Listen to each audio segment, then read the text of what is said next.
Et bonjour à tous et bienvenue dans cette nouvelle vidéo. On va continuer la série que j'ai commencée il y a quelques semaines où on classe la filmographie, les films de la filmographie de certains réalisateurs. Et j'avais mentionné son nom lors du premier épisode sur Steven Spielberg. On va bien sûr s'attaquer à Quentin Tarantino, vous l'avez peut-être compris en voyant l'écran. Réalisateur qui dévise, c'est un réalisateur un peu comme Christopher Nolan que j'ai mentionné aussi dans le premier épisode, qui à mon sens, de mon point de vue, soit tu adores, soit tu détestes. Il y a très peu d'entre-deux. C'est des réalisateurs vraiment qui divisent beaucoup parce qu'ils ont un style très marqué. Donc soit tu aimes, soit tu détestes leur style. Et Quentin Tarantino, donc voilà, pour ceux qui ne le connaissent pas, réalisateur à mon sens relativement doué, qui a été dévoilé, qui s'est fait remarquer en tout cas dans les années 90, début 90, avec Reservoir Dogs en 92 ou encore Pulp Fiction en 94. Et donc, moi, c'est un réalisateur que j'aime beaucoup.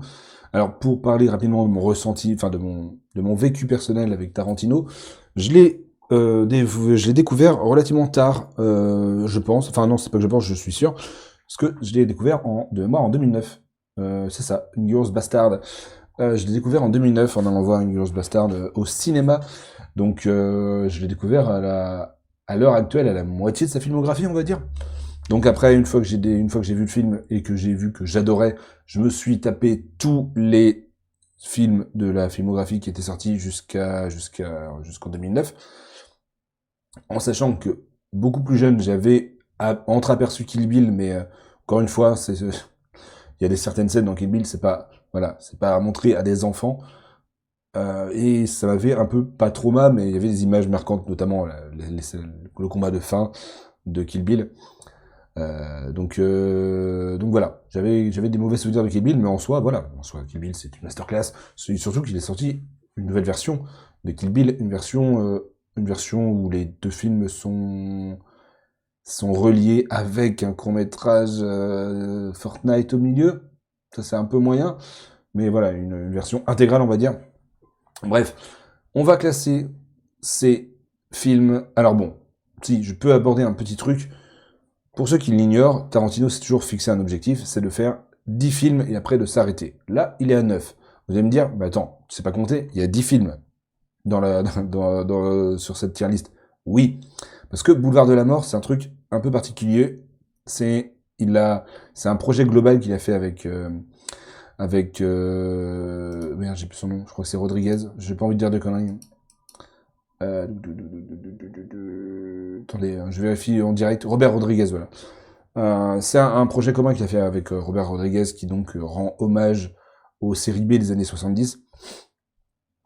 Et donc, et ça marchait en duo avec un autre film, une film qui s'est pas fait, je crois, qui devait être réalisé par Robert Rodriguez. Donc, c'est un film qu'il compte à part dans sa filmographie. Donc, c'est un film qui ne compte pas dans ses 10 films officiels, même s'il a fait partie celui qui l'a réalisé. Mais on va quand même le classer. Mais voilà, à savoir que du coup, il ne manquerait plus qu'un film pour qu'il ait ces 10 films et que sa carrière s'arrête.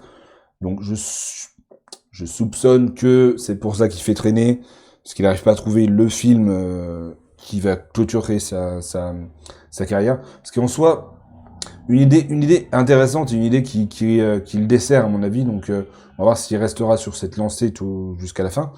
Mais il n'a pas fait de film depuis 2019, depuis Once Upon a Time in Hollywood. Once Upon a Time in Hollywood, d'ailleurs, on va aborder le sujet tout de suite, va avoir une suite. Once Upon a Time in Hollywood, bien sûr, une suite, donc, qui est produite par Netflix. Là, vous allez me dire, tu fais chier, c'est non. Écrit par Tarantino et réalisé par David Fincher de mémoire. On n'a pas, si on a eu vraiment quelques images en début d'année par Netflix, mais c'est tout. Mais voilà, ça va se concentrer sur le personnage joué par Brad Pitt, Cliff de mémoire. Donc à voir ce que ça peut donner. Mais bref, ça sera pas réalisé par Tarantino, c'est écrit par Tarantino, mais il a filé le bousin à quelqu'un d'autre.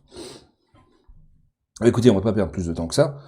Tarantino, on commence avec Reservoir Dogs, donc en 92.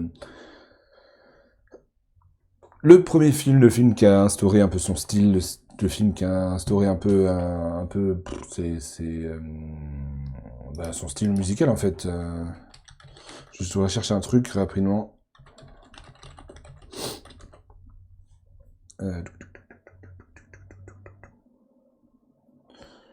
Ok. Et donc, Reservoir Dogs, avec au casting, bien évidemment, nous avons... je veux le casting, en fait, merci. Je connais les noms, mais je sais que j'ai pas envie d'oublier des gens. Donc on a Harvey Keitel, bien sûr. Alors, les noms que je vais mentionner là vont quasiment tous suivre la carrière de Tarantino, ou en tout cas vont faire des apparitions régulières dans ses films. Donc Harvey Keitel, Tim Roth, Michael Madsen, malheureusement qui nous a quittés il y a très peu de temps. On a également Steve Buscemi, je sais plus, je crois que j'ai écorché son nom, mais bref. Reservoir Dogs, c'est un film moi que j'ai alors que j'ai pas vu beaucoup, j'ai dû le voir une ou deux fois, encore une fois. Je suis du genre à oui, parce que je vois beaucoup de films, surtout en ce moment, et je suis du genre à très peu revoir certains films, même si ce sont des masterclass. Là, en l'occurrence, Reservoir Dogs. Alors oui, il risque d'avoir très peu de films en bas de la tier list. Il y en aura un ou deux. Hein.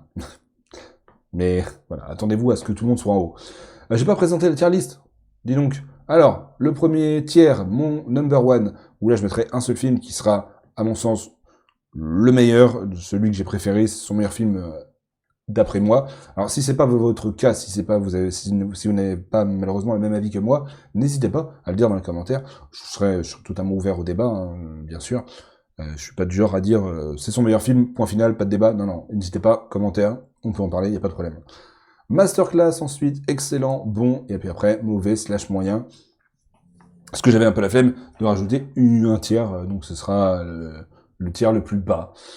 Reservoir Dogs, à mon sens, alors je vais pas parler des films, de l'histoire des films un par un, du synopsis, mais on peut vite fait dire, bon, Reservoir Dogs c'est une sorte de huis clos, on va dire, un peu. Enfin, il y a une partie qui est un huis clos, puis une partie où c'est des flashbacks. Mais voilà, la mise en scène est géniale. Pour moi, ça risque d'être en excellent. Parce que 1994. Parce que 1994, et pourquoi? Parce que Pulp Fiction. Ah oui, puis bien sûr, je n'en ai pas parlé, mais la scène mythique pour moi de Reservoir Dogs, et pour à peu près tout le monde, c'est la scène de Michael Madsen, l'interrogatoire sur Stuck in the Middle with You, la musique, donc qui est vraiment la scène marquante, hein, que vous pouvez retrouver à peu près partout, vraiment. Et donc, du coup, en 94, il attaque son nouveau film, qui est donc Pulp Fiction, qui est peut-être, à mon sens, son plus iconique. Je veux dire, l'affiche, tout, avec Kill Bill peut-être. Je le mettrais en termes d'icône, en termes d'image, enfin en termes d'affiche, quand tu vois ce film, tu dis putain Tarantino. Enfin bref, et puis c'est le genre de, je sais que Pulp Fiction, j'avais un poster Pulp Fiction dans ma chambre, dans ma chambre, dans ma chambre non, dans mon appart plutôt on va dire. Il y a pas si longtemps que ça, il y a quelques années, il y a peut-être 10 ans. Kill Bill aussi, c'est le genre de poster que vous pouvez retrouver assez facilement, quoi. Tellement que c'est iconique. Et donc, Pulp Fiction, le casting de Pulp Fiction. Alors, Pulp Fiction qui a lancé quelques carrières, on va dire, qui a fait briller certains acteurs qui n'avaient pas la carrière qu'on leur connaît, ensuite. Nous avons donc au casting John Travolta, on a Samuel L. Jackson qui, lui aussi, va régulièrement faire des petits coucous dans la filmographie de Tarantino. Uma Thurman, Bruce Willis, un très jeune Bruce Willis qui de mémoire, c'était peut-être un de ses premières apparitions, premier film. On va juste scroller rapidement dans sa filmographie, mais je serais pas étonné que ce soit son premier film, ou alors pas loin. Mais voilà, avant il n'avait pas fait grand chose de... Bah sinon, je dis de la merde. Parce qu'avant, il y avait... Avant, il y avait juste... Je suis un peu con. Avant, il y avait juste Die Hard. Donc, oubliez ce que je viens de dire. Die Hard, le dernier Samaritain. Non, mais juste... Alors, c'était un très jeune, du coup, Bruce Willis. Ça c'est la vérité. Mais il avait déjà fait des films relativement marquants avant. Donc, my bad. J'ai rien dit. Oubliez ce que je viens de dire. Pulp Fiction, donc, pour moi, c'est une masterclass. Je le mettrai en masterclass. Il y a tout, il y a tout, il y a tout qui est bien dans ce film. Là. Alors, c'est à partir de ce film, je pense et je... Alors, encore une fois, d'après mon ressenti, d'après ce que j'ai vécu en regardant le film, c'est à partir de là, je pense que Tarantino va s'amuser avec la BO. Il y avait moins ce truc dans Reservoir Dogs, à part la scène d'interrogatoire. Il n'y a pas tant de BO qui m'ont marqué dans Reservoir Dogs, autre que celle-ci.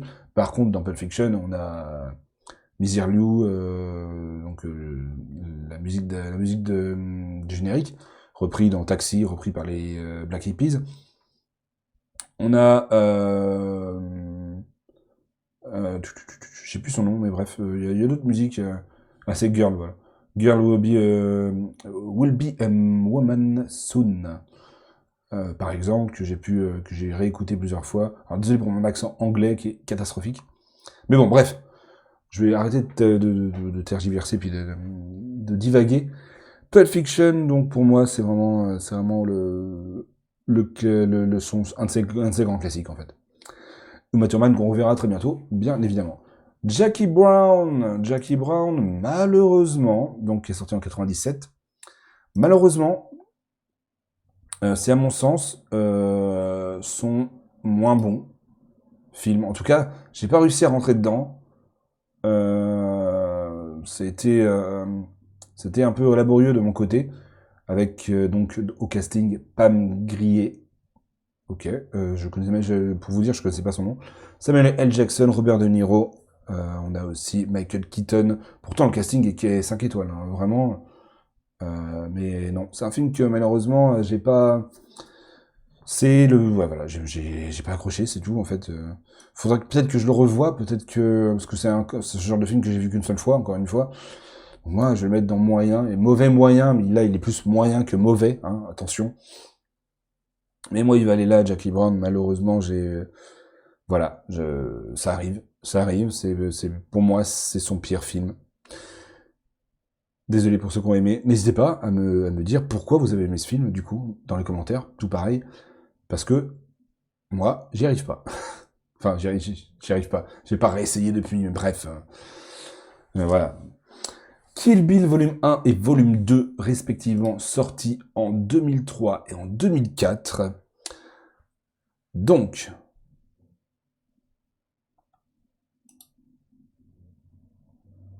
ah oui, c'est vrai qu'il y a, oui, bah oui, bah oui.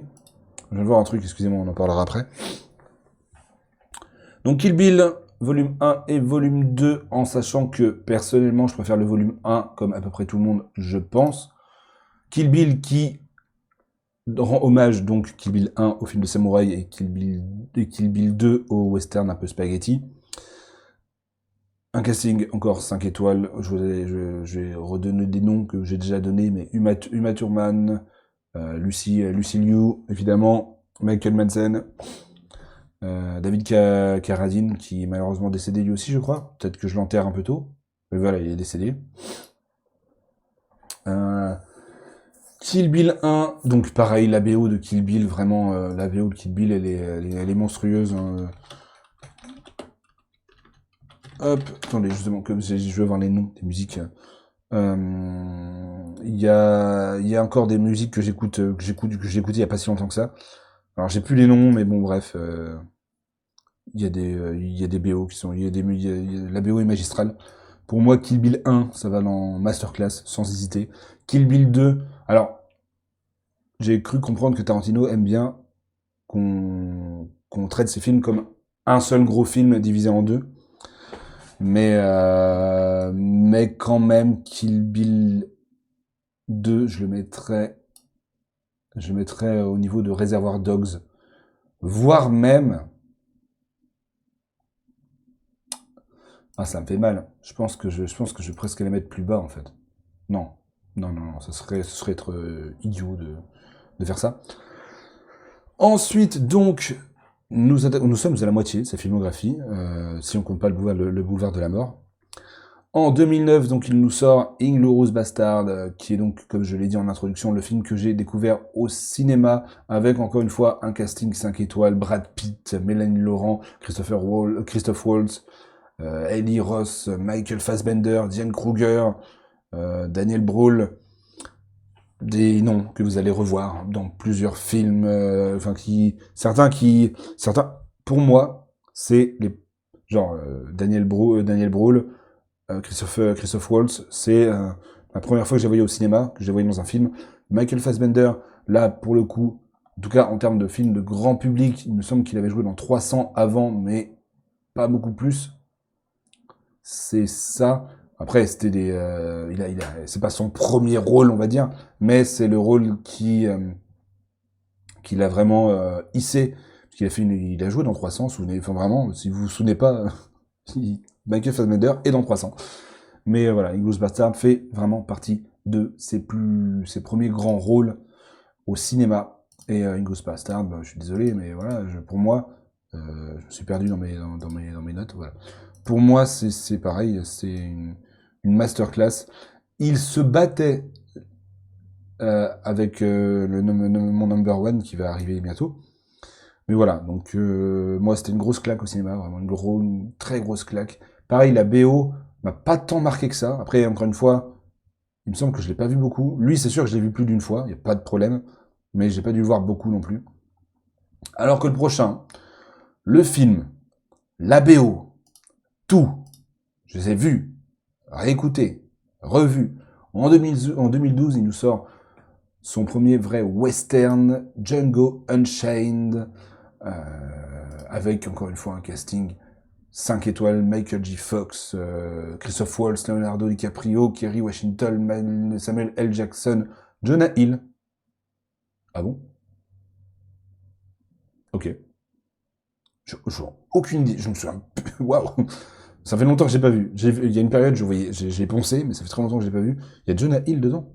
Bon, ça doit être un caméo où il passe une tête vite fait, puis il dure pas longtemps, quoi. Parce qu'il il m'a pas marqué. Et donc Django Unchained, pour moi, ça va en number one. C'est, à mon sens, son meilleur film. C'est le film, en tout cas, que moi, ça m'a marqué, quoi. Voilà, c'est tout. Ça se discute. En fait, ce sont des choses qui se discutent pas. Je comprends que certaines personnes mettent autre chose, notamment, je sais que Once Upon a Time in Hollywood est très bien apprécié, Kill Bill, Pulp Fiction, enfin voilà, bref, je vais pas redire tous ces films, mais pour moi, c'est mon number one, sans hésitation. En 2015, il nous sort son 8e film, Les 8 salopards, The Hateful Eight, qui est un huis clos pour le coup, lui, qui est son film peut-être le mieux écrit en termes de dialogue, je trouve. C'est un film que j'ai pas vu, que j'ai vu une fois seulement. Je l'ai vu une fois. Et donc, encore une fois, Samuel L. Jackson, Kurt Russell, Michael Madsen, Tim Roth. Il a tous ses copains dans un film. Et le film est très bon. Once Upon a Time in Hollywood, ensuite, donc, comme je l'ai dit, son dernier film en 2019. Masterclass, bien évidemment. Je vous l'ai dit, hein, je vous l'avais dit. Masterclass, bien évidemment. Once Upon a Time in Hollywood. Il y a là, pour le coup, il y a plusieurs acteurs que maintenant vous connaissez qui ont fait leur premier. Quand je dis premier grand rôle, ils ont joué dans d'autres choses avant, mais c'est le film qui les a dévoilés au grand public, on va dire. Et donc, Leonardo DiCaprio, Brad Pitt, Margot Robbie, Margaret Qualley, par exemple, Austin Butler, par exemple. Il y en a d'autres qui ont passé une tête et qui maintenant, on les voit dans énormément de films, mais je n'ai pas leur nom là tout de suite. Il y a Michael Madsen qui passe une tête également. Sydney Sweeney, voilà, Maya Hawke. Tous ces noms, maintenant, vous les connaissez, mais ils ont passé une tête dans ce film à cette époque où on les connaissait pas tant que ça. À part peut-être Sydney Sweeney, peut-être qu'en termes d'années, je crois que Euphoria avait déjà commencé. Mais voilà, il y a plusieurs personnes comme ça qui ont passé une tête et qui maintenant, on les connaît vraiment bien maintenant, il n'y a pas de problème. Dakota Fanning également, qui joue dans ce film. Le casting est monstrueux. C'est pas mon number one, mais c'est peut-être mon number two, honnêtement. Et si je devais faire un classement, vraiment, de 1 à 10, en vrai, je peux vous le donner parce que En vrai, la petite aparté, je crois que sur Sens Critique, j'ai dû faire une liste. Alors, est-ce que je suis toujours raccord avec mon classement? J'ai dû faire un classement Tarantino, les meilleurs films de Quentin Tarantino. Ah ouais. Non, bah non, hop. Ah ouais. Je suis pas d'accord avec moi-même, là. Attendez. Ok, là, je suis un peu plus d'accord. Là, je suis un peu plus d'accord. Donc, mon top 10, en numéro 10, Boulevard de la Mort. Bon, ça va un peu spoiler là où je vais mettre dans la tier list. Ensuite, 9, Jackie Brown. Tiens, je suis pas si d'accord. 8, Kill Bill. 7, Les 8 salopards. Tiens, du coup, les 8 salopards, dans la tier list, je les ai mis bien plus haut qu'il y a quelques années. Parce que la tier list, je l'ai fait, enfin, le classement, j'ai fait l'année dernière ou il y a 2 ans. En numéro 6, Inglourious Bastard. En numéro 5, Kill Bill. Reservoir Dogs ensuite, que j'ai mis, que j'ai fait descendre un peu. Once Upon a Time in Hollywood en top 3, Pulp Fiction en top 2, et Django Unchained en top 1. Donc globalement, si je devais les reclasser là, à l'heure actuelle, à l'heure d'aujourd'hui, dans mon ressenti, ça ferait ça. Voilà. Et donc Boulevard de la Mort, je le classe, mais c'est un peu un projet à part, je l'ai dit. Donc voilà à quoi ressemblera cette tier list. J'espère que j'ai quand même été, j'espère que ça vous a quand même un minimum intéressé. J'ai essayé de pas trop digresser, mais c'est pas facile, je tendance à beaucoup parler. Voilà pour ce qui est de la filmographie de Quentin Tarantino. La prochaine fois, j'ai mentionné son nom dans l'épisode précédent. Dans cet épisode, on s'attaquera à Christopher Nolan, et après, on s'attaquera, je vous le dis direct, à tous les films Pixar. Voilà, j'espère que ce genre de vidéo vous plaît, ça change un peu les critiques, et on se retrouve très vite pour une nouvelle vidéo. Merci à tous, et à la prochaine. Salut, salut.